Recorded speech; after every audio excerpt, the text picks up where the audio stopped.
ओम ब्रह्मानंदं परमसुखदं केवलं ज्ञानमूर्तिं द्वन्द्वातीतं त्रिगुणरहितं तत्समस्यादिलक्ष्यम् एकं नित्यं विमलमचलं सर्वधी साक्षीभूतं भावातीतं गगनसदृशं सद्गुरुं तं नमामि। ओम गुरु ब्रह्मा गुरु विष्णु गुरुदेवो महेश्वरः गुरु साक्षात् परब्रह्म तस्मै श्री गुरुवे नमः। ध्यानमूलं गुरुमूर्ति पूजामूलं गुरुपदं मंत्रमूलं गुरुर्वाक्यं मोक्षमूलं गुरुकृपा। सद्गुरु भगवान की जय। स्वामी जी महाराज की जय। शिवोहम। आज जो है गीता के और 5वें अध्याय का चौथा श्लोक है। भगवान श्री कृष्ण कहते हैं कि सांख्य योगो पृथक्वालः प्रवदन्ति न पंडितः एकमप्यास्थितः सम्यक् भयोर्विन्दे फलम्। सांख्य योगो पृथक्वालः प्रवदन्ति न पंडितः एकम अपि आस्थितः सम्यक् उभयो विन्दते फलम्।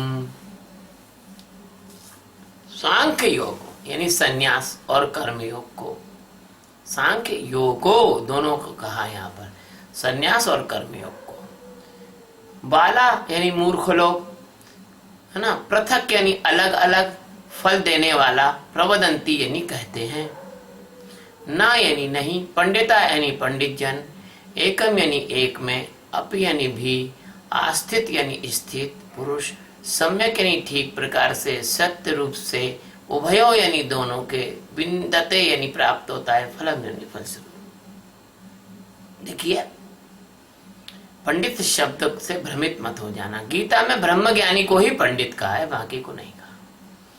संन्यास और कर्मयोग को मूर्ख लोग पृथक पृथक फल देने वाला कहते हैं, ना कि पंडित जन, क्योंकि दोनों में से एक भी सम्यक प्रकार से स्थित पुरुष दोनों के फल रूप परमात्मा को प्राप्त होता है। सच्चिदानंद परमात्मा श्री कृष्ण जो कि अनंत कोटि आकाश गंगाओं के, अनंत लोक लोकांतरों के एकमात्र मालिक है। अरे मालिक मालिक क्या करते फिरते हो? मालिक तो भगवान ही है सच्चिदानंद।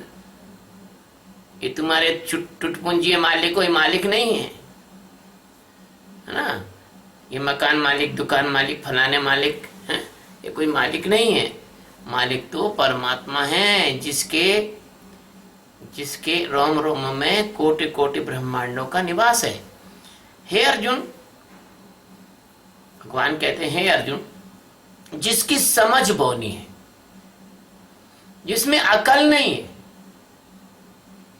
तो ऐसे लोग क्या करते हैं जिनमें अकल नहीं है, ऐसे लोगों को बाल बुद्धि के लोग कहा गया है, बालक बुद्धि टाइप के लोग हैं। तो ये क्या करते हैं कि किताबें पढ़ते हैं और किताबें पढ़कर और धर्माधिकारी बन जाते हैं, धर्म के अधिकारी बन जाते हैं। उन्हें साहब कौन है? बोले साहब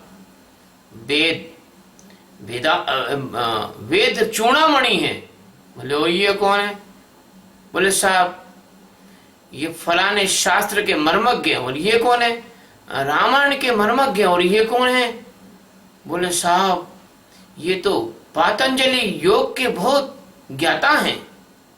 पढ़ पढ़ के किताब में पढ़ा हो गए और पढ़ा भैंसा होके जो है लोगों को परमात्मा के बारे में बताते हैं। परमात्मा के बारे में अनुभव तो कुछ है ही नहीं, ब्रह्म ज्ञान तो किया नहीं, स्वरूप बोध तो हुआ नहीं, ध्यान तो कभी किया नहीं, किसी ब्रह्मवेत्ता की शरण में तो कभी गए नहीं, संस्कृत पाठशाला में जाके और पुस्तकों का अध्ययन कर लिया, व्याकरण का अध्ययन कर लिया और पाणिनि का पढ़ लिया, उन्होंने कहा पाणिनि का व्याकरण पढ़ लिया और कालिदास पढ़ लिया और वेद पढ़ लिए और पुराण पढ़ लिए और उपनिषद पढ़ लिए और साहब बन गए।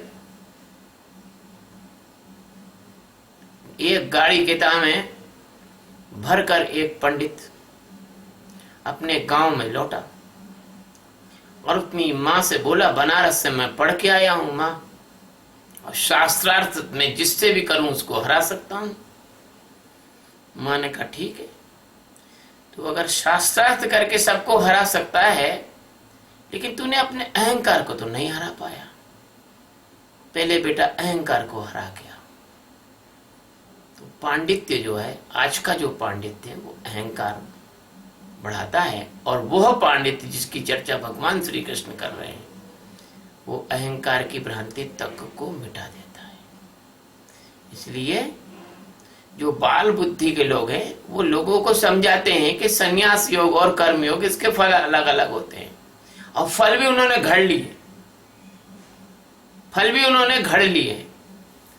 आज एक फेसबुक के फ्रेंड ने मुझे एक रशियन पिक्चर की वीडियो लिंक भेजी। मैंने उसको थोड़ा देखा, तो उसमें पिक्चर में स्वर्ग और नरक के बारे में वो पिक्चर बनाया गया था। तो नरक तो उन्होंने ऐसा बनाया कि जहां धुआं ही धुआं उठ रहा था और अंधेरा अंधेरा था, लोग जो हैं और कीचड़ काचड़ में पड़े थे और तरह प्रकार के मतलब मार पिटाई खा रहे थे, और बहुत ऐसी चीजें बताई। और स्वर्ग ऐसा बताया कि एक देवदूत आए, वहां नरक में से आदमी को उठा के ले गए, वहां एक अस्पताल जैसा था, वहां उसको रखा, वहां स्वस्थ हो गया, उसको भाई उसमें घुमा रहे हैं, विमानों में घुमा रहे हैं। तो तुम्हारे स्वर्ग और नरक जो तुमने देखे नहीं है, उनकी तुम कल्पना है, जो तुमने मन घड़ंत बना बना के लोगों को बेवकूफ बना रहे हो,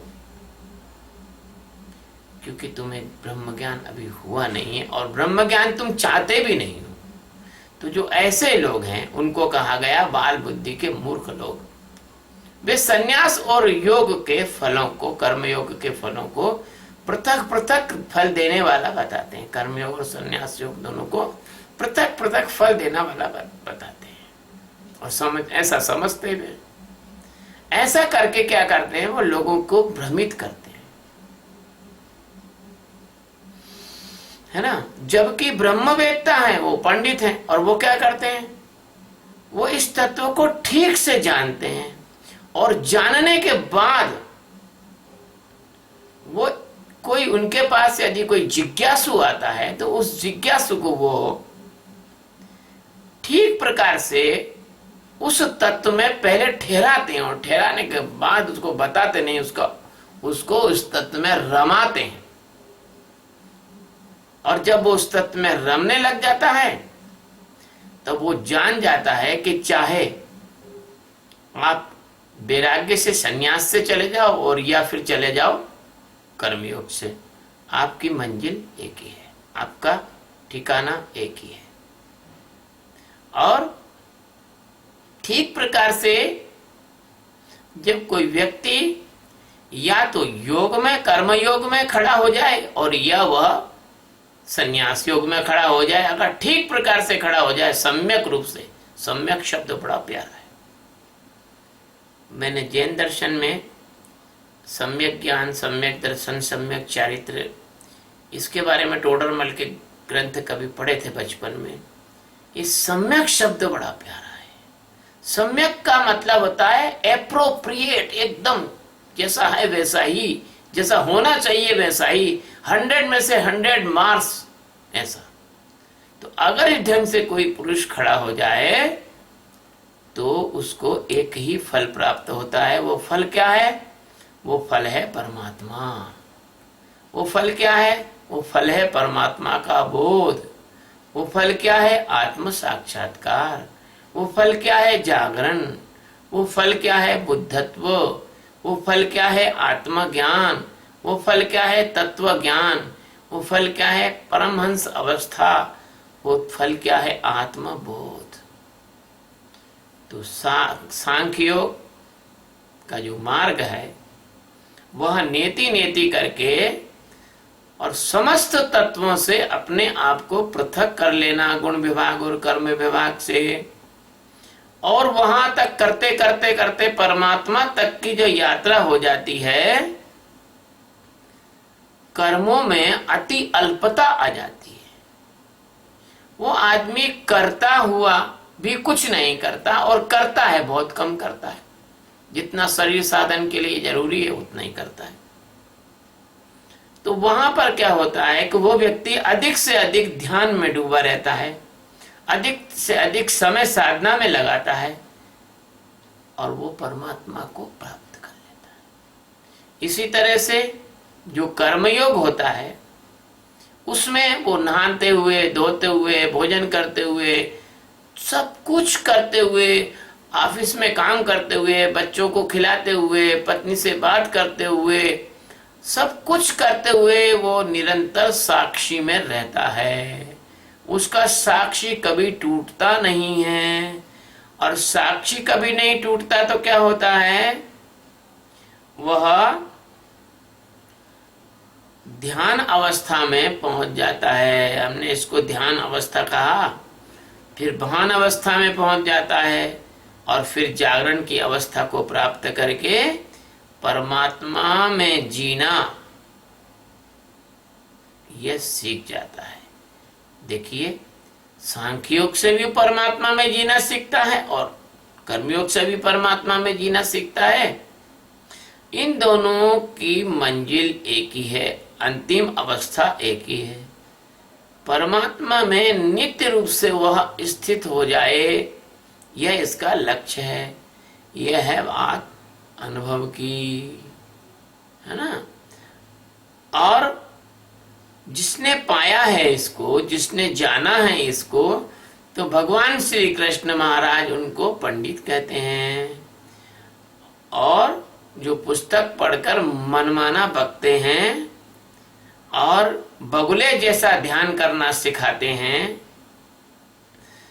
उनका अपना कोई अनुभव नहीं है। वो ध्यान के नाम पर दुकानदारी चला रहे हैं, वो लोगों को बेवकूफ बना रहे हैं, उनको और ज्यादा गहरे गहरे मूर्खता की ओर ले जा रहे हैं। ऐसे लोग धर्म के अपराधी हैं, रिलीजियस क्रिमिनल्स हैं, जिनने परमात्मा को न पाया हो, परमात्मा को न जाना हो। वो कृपा करके दूसरों को सिखाना बंद करके स्वयं पहले सीखना प्रारंभ करें, स्वयं पहले जाने तो ज्यादा अच्छा रहेगा। दीपक का कैलेंडर या फोटो बनाने से कभी प्रकाश नहीं होता, दीपक को जलाना पड़ेगा। दीपक, सही दीपक चाहिए, तभी अंधेरा दूर हो जाएगा। इसलिए भगवान बुद्ध ने कहा है, अप दीपो भवा, अपना दीपक स्वयं बने। तो पहले और ये नाराज न हो कोई मेरी बात को सुन के, पहले स्वयं परमात्मा का बोध प्राप्त करें, परमात्मा को अपने अंदर जाने, और जिसके बाद दूसरों को शिक्षा देना शुरू करें, तो इस पृथ्वी पर से बहुत सारा धार्मिक अनाचार समाप्त हो सकता है ना। तो ऐसे लोग, भगवान श्री कृष्ण ऐसे लोगों को बाला यानी मूर्ख कर रहे हैं, मूर्ख की संज्ञा दे रहे हैं। और वास्तव में ये जो दोनों हैं, सांख्य योग और कर्म योग, ये दोनों ही मुक्ति के मार्ग हैं। सद्गुरु भगवान की जय, स्वामी जी महाराज की जय। शिव।